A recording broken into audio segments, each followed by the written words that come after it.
What's going on, guys? Mango here, and today I'm bringing you my 20-minute Overwatch support guide. In this guide, I'll start by covering the support class in general, discussing positioning, strategy, and team comps before going over each support hero individually. I'm going to begin with heroes that I think are easiest to pick up and learn, then move on to more advanced heroes. In order, it'll go Mercy, Moira, Lucio, Zenyata, Baptiste, Brigette, and we'll finish up with Ana. I'll include a timestamp to each section in the description in case you want to skip ahead. With that out of the way, let's get started.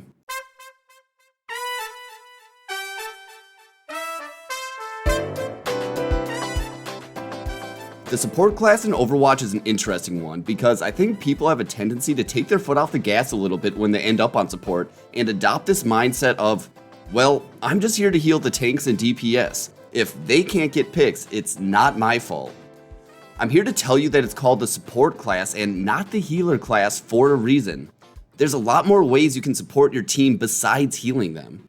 In addition, ending up on support does not mean you get to be lazy about positioning because you have a tank blocking for you, or that you get to play passively and just watch the game happen in front of you instead of actively looking to make impact plays.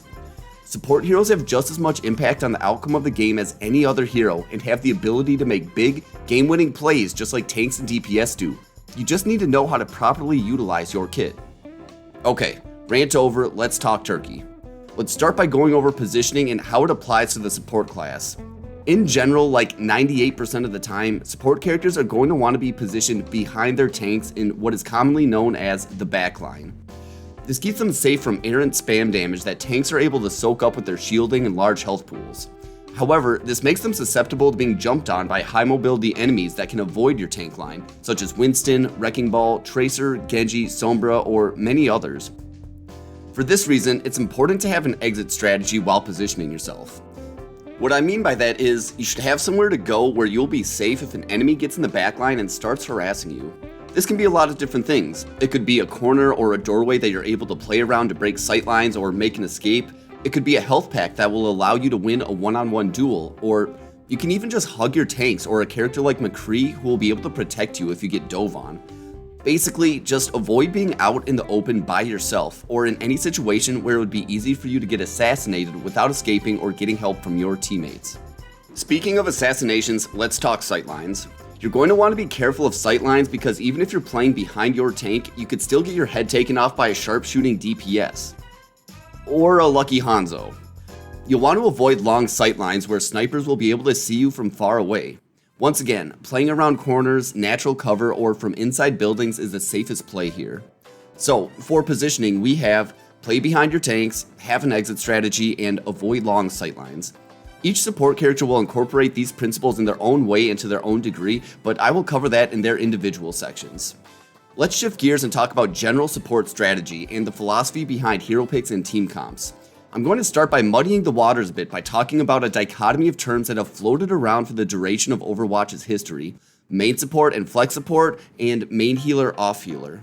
The definitions for these terms have varied throughout metas and have been used interchangeably at times, but for the purposes of this video, I'm going to talk about main healers and off healers as supports that are able to output a lot of rapid healing, or supports that either don't put out a lot of healing or don't put out a lot of burst healing.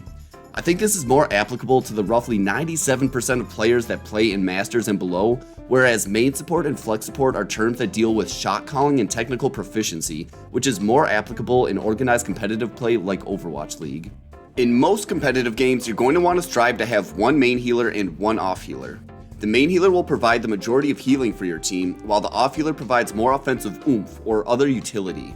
If you're going to double up on one, I'd recommend doubling up on main healers. Otherwise, your team is really going to struggle getting things done if they don't get immediate pickoffs, because the other team will be able to sustain a fight longer with more healing. So, who are the main healers and who are the off healers? I would consider Ana, Baptiste, and Moira main healers due to their ability to reliably burst heal single targets, and in Babs and Moira's case, provide reliable healing to grouped up allies. Zenyata and Brigette would be prime examples of off healers due to their lower healing output and utility they provide via Discord Orb, Shield Bash, and Whip Shot. Mercy and Lucio are interesting cases and can function as either main healer or off healer, depending on the game. Allow me to explain. In lower SR games, Mercy and Lucio can more easily function as main healers because the game moves slower and there's less overall damage to keep up with.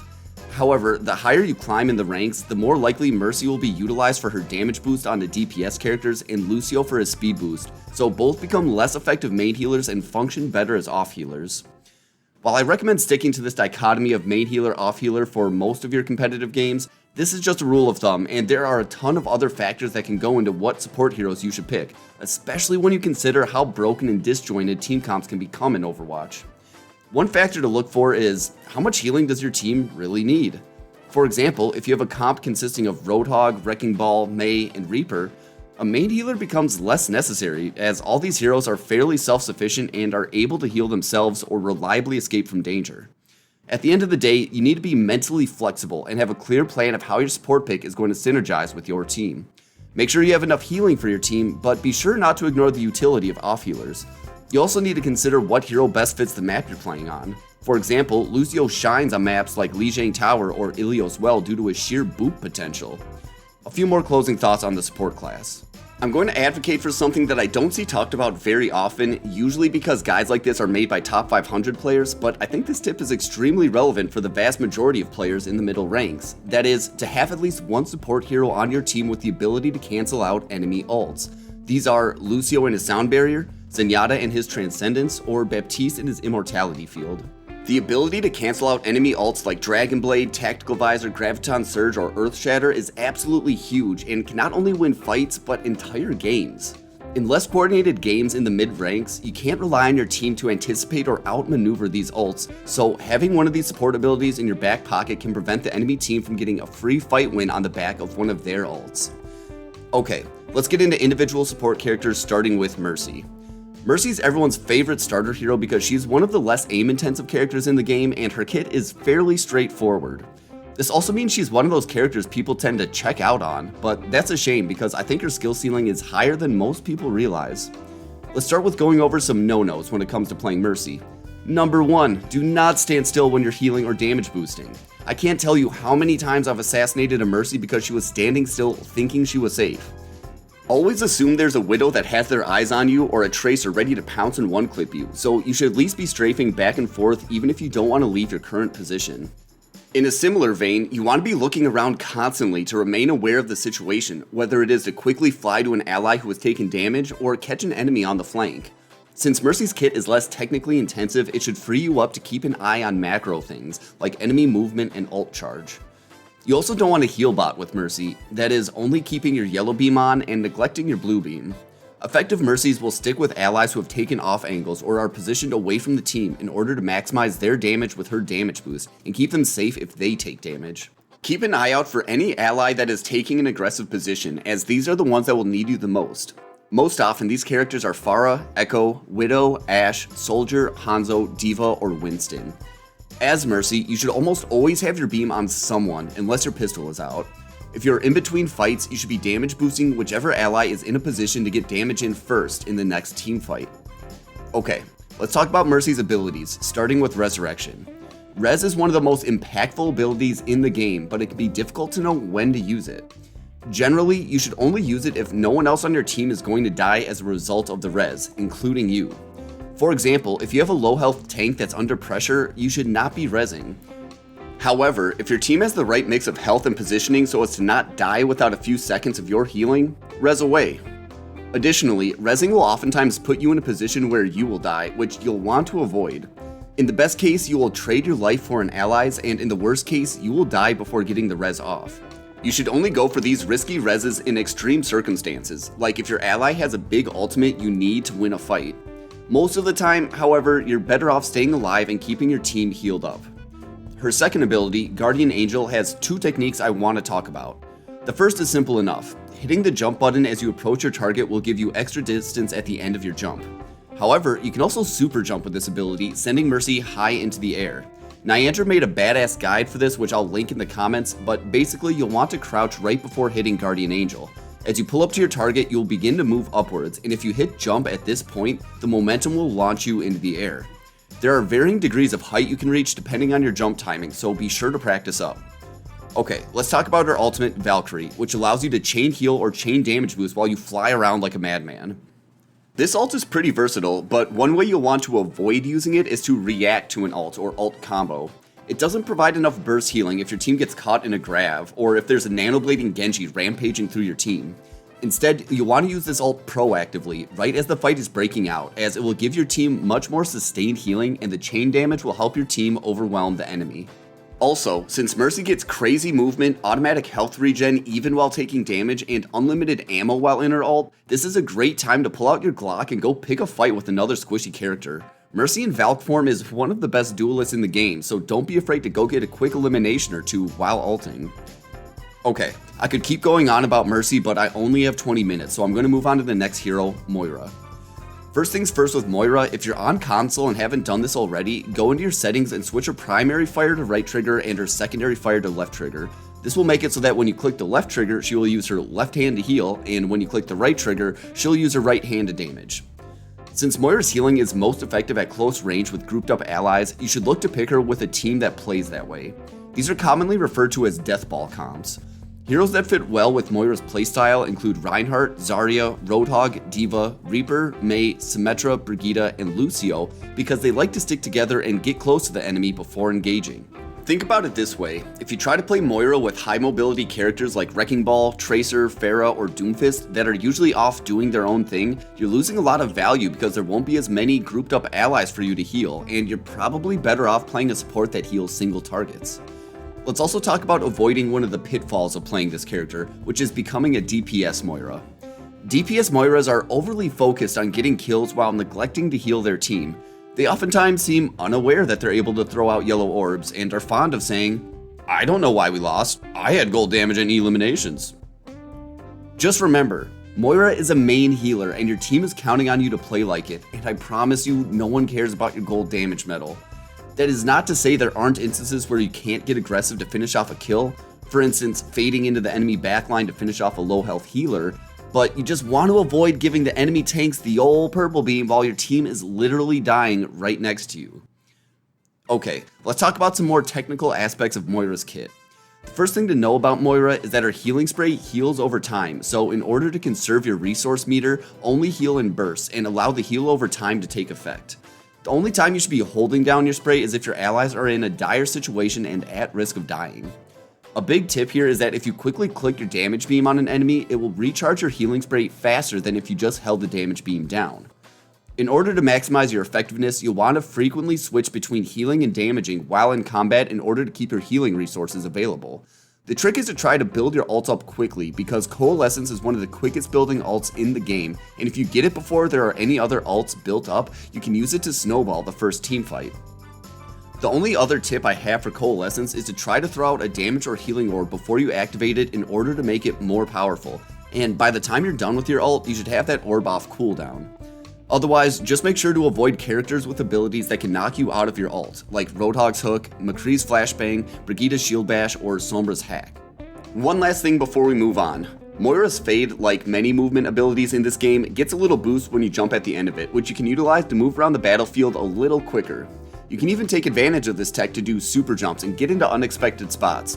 I'll link to a video in the description if you want to learn more about that. Okay, let's keep this video going and move on to our next support hero, Lucio.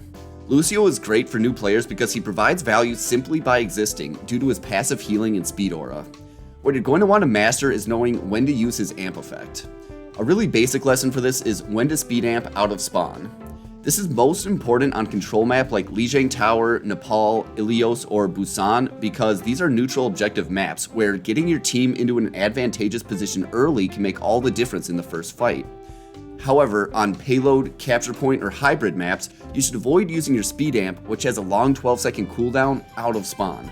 The reason being, on these maps, the defending team already has positioning, and you don't gain much value by getting your team to the first choke point a couple seconds sooner. You should have your speed aura up as you leave spawn, but save your amp for when your team takes its first wave of damage, or if you get an early pick and want to move in quickly. Using your first speed amp on healing will also help you build your ult faster. Outside of that, you'll obviously want to amp your heals if you have multiple members of your team with low health. When you build up enough game sense, you'll know to do this instinctively as the battle is breaking out without having to see your allies' health bars, just based on the amount of action going on around you. You just want to make sure you're positioned centrally to your team so as many people are benefiting from your increased heals as possible. You can also monitor this number to know how many allies are currently inside your aura. Knowing when to amp your speed is tricky, especially in lower ranks. I'd go as far as to say if you're in Diamond and below, you should be amping your healing roughly 90% of the time, because your team will need to be coordinated in order to take advantage of speed amps. However, one of the things you can look for before speed amping is if you eliminate the enemy main tank. Without that main tank, your team can utilize your speed amp to flood in and overwhelm the enemy team before they have time to take more defensive positioning. Okay, let's talk about the reason everyone loves playing Lucio, booping. Booping an enemy off the ledge is a game-changing play you can make with Lucio, and honestly, I don't have any major tips for it besides position yourself around edges and look for boops. I do, however, want to talk about using Lucio's boop defensively. What I mean by that is booping away enemies that are most lethal when they're close to your team. For example, if you have an enemy Reinhardt swinging on your team, boop him out of hammer swing range. Short-range heroes you can look to boop away in order to deny value include Reinhardt, Roadhog after he's hooked someone, Mei, Reaper, Symmetra, or Brigette. You can also use it to disrupt characters that rely on movement abilities to get value, like Winston, Wrecking Ball, or Doomfist. Let's quickly go over Lucio's ultimate, Sound Barrier. Sound Barrier is one of the most powerful ults in the game due to its ability to negate a large number of offensive ults. Most of the time, you'll want to use Sound Barrier as soon as you hear an enemy ult being used, like Genji's Dragon Blade, Zarya's Graviton Surge, or Soldier's Tactical Visor. You want to try to get it off before anyone on your team dies, but at the same time, you will need to develop your game sense to know when not to use it. For example, if the enemy Zarya is the last player on their team alive and they panic ult, it's probably not necessary to use Sound Barrier. Conversely, if it's just you and a low health Reinhardt alive, but he lands a fat shatter, you may want to ult on him so that he can follow up and potentially win the fight. This is something that only experience can teach, and you'll need to be able to quickly read the situation and figure out if a Sound Barrier is worth it or not. A final small note about Sound Barrier is that the shields it provides will be instantly deleted by Sombra's EMP, so be careful if you see a Sombra on the enemy team. Okay, let's move on to Zenyata. Zenyata's kit is pretty simple, but he's difficult to play due to the fact he's a glass cannon, and if you don't know how to position yourself, you will end up dying a lot. The number one rule for Zenyata is keeping your Discord Orb up at all times. Discord Orb is the most valuable part of Zenyata's kit, so you need to take advantage of it as much as possible. This also means if you're going to play Zenyata, you should be as vocal and communicative as possible, calling out which targets you have discorded. This is especially important if you're trying to set up a dive where your allies pounce on the enemies you have discorded. Discord Orbs tend to be most effective when placed on enemy tanks with the most health, but you should also put it onto whichever target your team is actively damaging to try to finish them off quicker. You should concentrate your Harmony Orb on squishy, mobile allies that like to play away from your team, like Tracer, Genji, Pharah, and Echo. The next priority target would be tankier allies that also tend to flank or play away from the rest of your team, like Wrecking Ball, Winston, D.Va, Doomfist, or Reaper. You should think about picking Zenyata if you have at least 2 mobile allies listed previously, although Zenyata can work well in a long-range poke or double shield comp due to his high-range damage. If you're playing at range, you should spam primary fire at shields or around corners enemies are playing around, and use his charge shot to catch long-range damage dealers off guard, or as a last-ditch effort against flankers that are pressuring you in a one-on-one scenario. Zenyata should be positioned at the very back of his team, as far away from enemy fire as possible since he doesn't have an escape ability or a reliable way to heal himself if he comes under fire. If you find yourself dying a lot to flankers who are taking advantage of your positioning, it's probably time to switch off Zen. Zen's ult should be used very similarly to Lucio's, that is, reactively to an enemy ult. Transcendence is an incredibly powerful support ult, capable of single-handedly shutting down grabs and other ults that would otherwise result in a team wipe. If you hear an enemy damage ult, don't hesitate to pop Transcendence. The big thing to note here is that although Transcendence does a metric ton of healing, it will not keep your team safe from abilities and ults that deal their damage instantly, like a D.Va Bomb or Junkrat Tire, so you should hold on to it in those scenarios most of the time. Okay, I get the sense that we're running out of our 20 minutes, so let's move on to Baptiste. Bap is one of my favorite heroes to play right now because he's so versatile between his high group healing, solid damage, mobility, and immortality field. Bap really shines when he has a tank line and other allies that can take advantage of his AoE heals, like Orisa and Sigma or Reinhardt and Zarya. It doesn't take a genius to keep plunking heal grenades into your tank line, but make sure you mix in damage too. If you watch Overwatch League, you'll notice the best Bap players have a cadence of 3 shots for every healing grenade, and while that's at the highest level of play, it serves as a reminder to mix in damage with your healing. Bap's also another game sense character when it comes to his immortality field, commonly referred to as his lamp. Lamp is an ability you need to use very proactively due to its cast time and how fast single targets can get burned down in this game. In that regard, you have to be able to predict when someone on your team is going to die almost 2 seconds in advance. This will come with time, but just know you need to get those lamps out sooner rather than later. Use Bap's regenerative burst to fill in healing gaps when you are reloading, or if your team is under immense pressure and needs massive heals.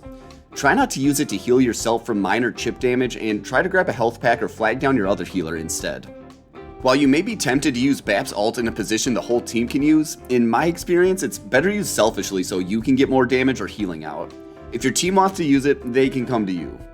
A couple notable exceptions here are if you have a Reinhardt. Try to coordinate your ult with his Fire Strike because the Amp Matrix's double damage will allow it to one-shot 200 HP heroes.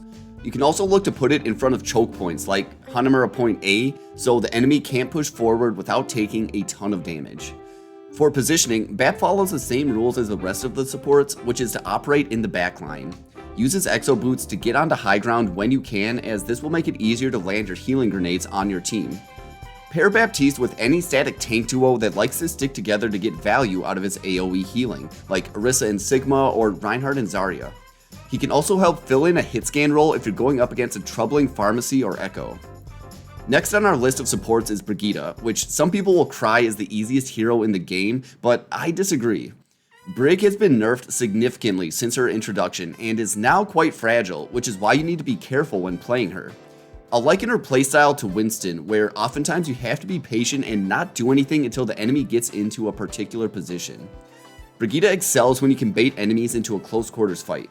She's almost powerless at the long range poke stage of the fight, but if your team can successfully engage the enemy team in a brawl, you'll be glad you have her. She is probably the best sustain character in the game due to her damage, AoE healing, and crowd control, so she is best used in situations where you can get into short-ranged brawls. She has a burst combo that sadly no longer one-shots Tracers or Baby Diva, but is still effective to land. This combo takes advantage of her whip shot animation canceling her primary fire. It goes Shield Bash, Primary Fire, then Whip Shot. Get used to this combo because it's her DPS bread and butter. On bigger enemies, you can add a Primary Fire to the beginning of the combo for extra damage. Unlike shield tanks, I would suggest using Brigitte's shield to block spam damage if you're repositioning from one spot to another. You'll need every hit point you can get with her. Use Whip Shot to deny enemies that rely on movement abilities to get value, like a Winston jumping on your team or a Genji that has just pulled out his Dragon Blade and dashed. Otherwise, look for boobs. Use Brigitte's ultimate, Rally, like you would with Mercy's ult, that is, proactively. It won't provide your team enough healing to survive a Graviton Surge, but if you pop it once the enemy commits to a fight, they'll have trouble cutting through the armor it provides. Pair Brigette with short-range characters that like to brawl, like Reinhardt, Zarya, Diva, Winston, Roadhog, Moira, Lucio, Reaper, Mei, Symmetra, Torbjorn, and Doomfist, or even characters that can take advantage of her long-range armor packs like Tracer, Genji, Pharah, or Echo. Okay, last up on the support train, let's talk Ana. Ana is last simply because she is so aim-intensive. Rule number 1, if you can't keep your scoped and unscoped accuracy above 50%, it's time to switch to a different support character. I'll go as far as to say 9 times out of 10, gold players and below are better off playing Mercy or Zen due to the technical proficiency required to perform well on Ana. That being said, if you're 1200 SR and want to play Ana anyways, follow these guidelines. Concentrate your healing on your frontline tanks. They won't be moving around as much and their large hitboxes make them easy targets. Plus, they'll need your healing more than anyone. If you can, communicate with the other support hero that they should focus on your DPS. One important tech to know about Ana's primary fire is that her hipfire is a projectile that has travel speed, while aiming down sights is hit scan. You'll want to practice quickscoping with her to improve your aim. Another small tidbit, while aiming down sights, Ana will hit anything inside the triangle around her reticle. Your sleep dart and anti-grenade are made to f over enemy tanks. Try to hit them with the sleep dart when their shield is down, and if you land it, immediately splash an anti-grenade on them. They won't have a good time, and will at least be forced to back up. It's pretty easy to dunk this combo on a Roadhog because of his large hitbox, lack of a shield, and absolute dependence on self-heal. For that reason, I will almost always switch to Ana if the enemy is running a Roadhog. It's one of the hardest counters in the game. Try to avoid using your grenade to self-heal or panic heal allies unless it's absolutely necessary. It's much more powerful when used to negate enemy healing. In an ideal scenario, it will hit both an ally and an enemy. Ana's ultimate ability is really dynamic and requires a good amount of game sense to utilize fully. Most often, you want to use it on a main tank like Reinhardt or Winston that has either gotten themselves into trouble or needs a little extra convincing to start a fight. You could also use it to combo with another ally ult, like Genji's Dragon Blade, Soldier's Tactical Visor, or Reaper's Death Blossom. A small percentage of the time, you can use it solely to keep an ally alive regardless of the damage boost, but this is going to be a game sense play that probably won't develop until you've played a lot of Overwatch. I personally like playing with the confirm nano target option on to help avoid nano boosting the wrong hero, but this also provides another small advantage. Putting a nano target on someone allows them to break your sight lines for about a second while still giving you the option to nano them. I don't find the confirm nano target that inconvenient because when I'm confident I'm going to hit my nano target, I just double click my ultimate button. I like to pick Ana when I have a good nano target. This usually means a Reinhardt or Winston, but Genji, Reaper, Soldier, and hell, even Brigette make for good targets to combo your ult with. I tend to pick Ana more often on attack since her kit creates more openings when pushing into a defensive front, but I'll switch over to Baptiste on defense because I think his kit is more defense oriented and provides similar or better healing at choke points. Okay, I've ran out of time and need to wrap this up. To summarize, support characters are just as big of playmakers as any other character on this roster, and you need to look to maximize value from each support's kit when you're playing them, instead of just passively healing. Have a clear idea of how your pick synergizes with your team or counters the enemy team, and you'll find yourself having way more fun and having a bigger impact on the game than you did when you were just a heal bot. If you have any questions, please drop them in the comments. Or if you like the content and want to help me out, drop a comment for the algorithm gods anyways, because as a small content creator, this helps me out a ton. Be sure to drop by the stream. You can find me on Twitch at TheRealMangoSlice. I might not be the best Overwatch player, but goddammit I have fun, and I'd love it if you join me. With that being said, friends, good luck and have fun.